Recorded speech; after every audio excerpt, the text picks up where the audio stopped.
Mein Name ist Ulrich Matthias Gehr. Ich habe studiert an den Universitäten Köln und Oldenburg, unter anderem Philosophie, wo ich auch als Lehrbeauftragter im Institut für Philosophie hier an der Uni tätig bin.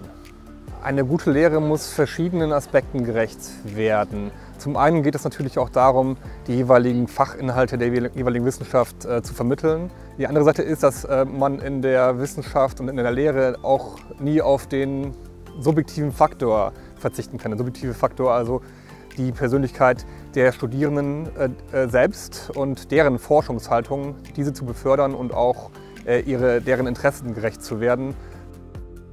In dem Seminar ging es um Walter Benjamins Berliner Kindheit um 1900. Das ist ein Text, der aus ca. 30 verschiedenen kürzeren Texten besteht und versucht, die Zeit philosophisch und auch kritisch einzuholen.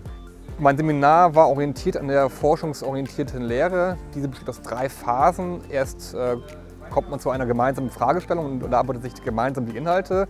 Dann findet man heraus, wie man eigentlich diese methodisch erheben kann und erhebt sie dann. Und dann präsentiert man die Forschungsergebnisse und kritisiert sich vielleicht auch gegenseitig, um dann in einer gewissen Feedback-Schleife noch einmal die Ergebnisse zu überprüfen.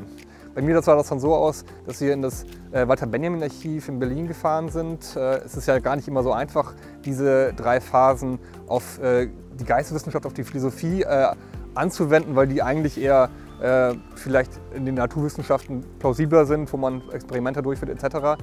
So haben wir es versucht und uns außerdem versucht, diese Leitfrage von Benjamin, ob Erfahrung prekär geworden ist, inwiefern es prekär geworden ist, in verschiedenen Exkursionsinhalten noch einmal gemeinsam zu nähern. Wir sind dann an verschiedene Orte, um die es in diesem Buch geht, gemeinsam gefahren. Das ist eine schöne Würdigung, vor allem weil es den Stand der Lehre in der Uni, der manchmal ein bisschen zu gering geachtet wird im Verhältnis zu der Forschung, ja, diese würdigt. Deswegen finde ich das sehr schön und insbesondere deswegen, weil es auf Vorschlag der Studierenden dann dieser Preis einem überreicht wird.